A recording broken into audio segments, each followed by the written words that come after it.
What do you want to talk about? Welcome back, guys. Rocky Sucks, Rocky Sucks. It's your Monday Night Raw review for the 5th of February 2024. And was this show interesting? I think it was. I think the whole dynamic going into it about what was actually going to happen with The Rock was always going to be interesting about what would the crowd turn. And to a degree they turned. I mean, they were chanting Rocky Sucks, which was quite the segment, but we did begin with, in my opinion, the best part of the show. We had Cody Rhodes, we had Drew McIntyre, and we had Seth Rollins. Cody Rhodes came out, Seth Rollins.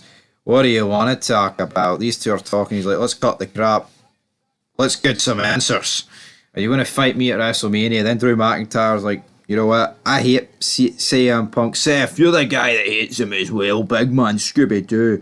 He's like, your extra small t-shirt is in the back, brother. Then he talks about Cody. He's like, you've earned this moment. Don't let your family down. I was at Florida Championship Wrestling, but don't let your dad down, man. Then Seth Rollins calls Drew McIntyre a prick. Drew McIntyre then starts burying Seth Rollins. He starts saying, here, you are the workhorse champion, but after 17 injuries later, it's time for somebody else to do the job. You've done the amazing job of taking the title this far, but it's time for Drew McIntyre to take it for here. Drew McIntyre's doing a really good job as like kind of being a tweener. Like he comes out and like says all this like good stuff about people. He says like don't listen to Roman Reigns. We all know how his matches go. His family helped him win at the end, which is just brilliant, honestly. Because I'm glad someone on TV's actually called it out. And you know what? This was a good opening segment. He ends it with a Glasgow kiss. But even though Cody pretty much said nothing, the crowd were chanting Rocky Sucks during all of this. But I just enjoyed this segment. You know, normally these guys, most of the time, you do think they suck, but this, when they talk about, like, I think this was a good job of blurring the lines between, like, real and fiction. I think sometimes they make it blatantly obvious. I hate it, like, when they just break kayfabe, but, like, this, they did it relatively well, I think. I really enjoyed this opening segment. I'm not going to say it was, like, the greatest thing ever, because, of course, it wasn't, but in terms of what it was, it did the job. Drew McIntyre, though, sticks the head through Rollins. Rhodes is in throwing haymakers at McIntyre, but then he retreats to the outside as the segment ends. You're like, yeah, that's a good start to the show.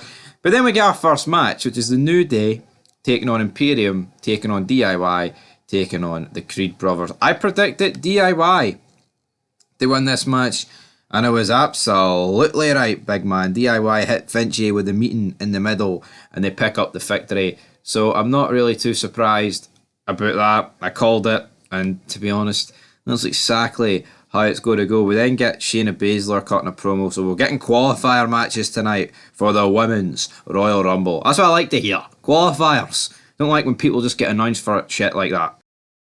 Up next, we've got Becky Lynch cutting the exact same cookie cutter promo, pretty much. I mean, her and Shayna Baszler, what did they copy each other in the same test here?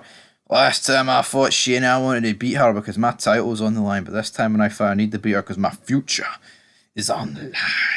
I mean, I guess the way they handled this was alright, because essentially what you're getting is these two having their wee quick promos before their match, which makes it feel a bit better in my opinion. I miss when wrestling was like that. It feels like you never got that now. It's like people are just one and done. But anyway, we had the match between Becky Lynch and Shayna Baszler. Becky Lynch wins. Baszler was never going to win this match, right? You can put out hope, but it's never ever going to happen. Then have Kathy Kelly doing a backstage interview with Liv Morgan.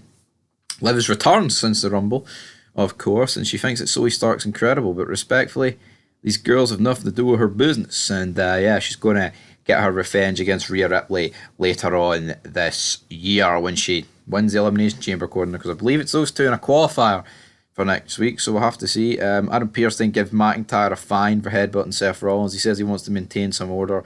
McIntyre tells Pearce to take control of his show since there's only one true leader here. And who's that? I'll tell you who it is. Express my freedom. It's Drew McIntyre.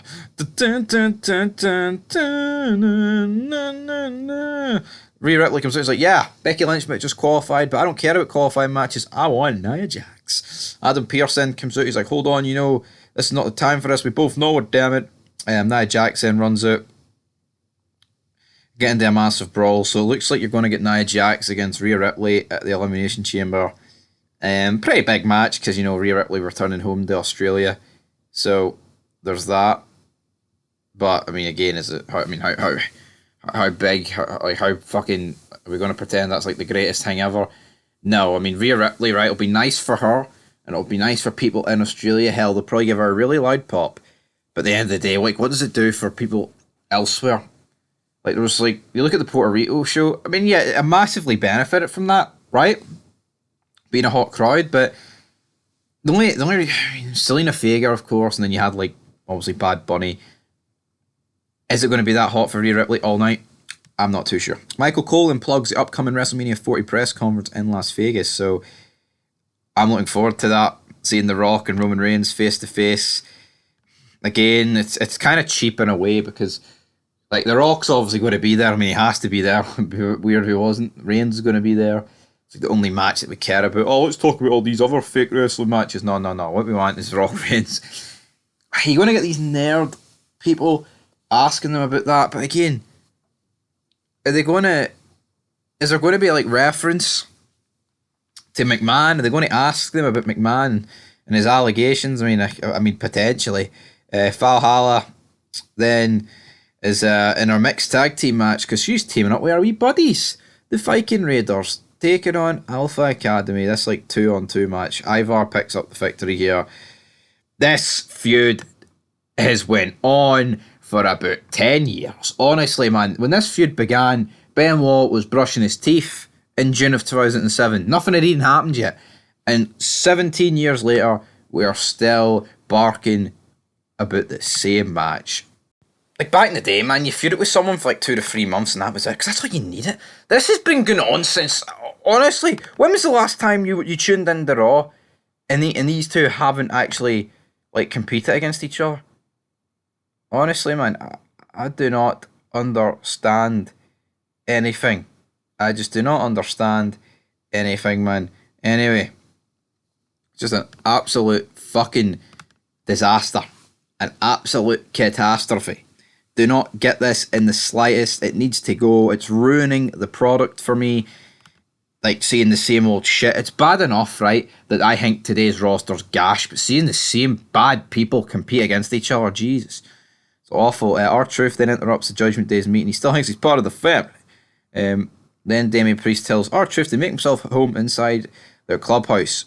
We then have The Miz taking on JD Madonna. This was funny. You've got Miz at rings, R-Truth at ringside. He puts a t-shirt over Dominic Mysterio. Then he comes out with all the money that they've been selling off the t-shirts, which I thought were quite funny. But The Miz hits the skull-crushing finale amidst all the distraction and wins. This is an entertaining feud that's been going about like a few months. Like Judgment Day against Awesome Truth, where R-Truth thinking he's in it. But Jesus Christ, man.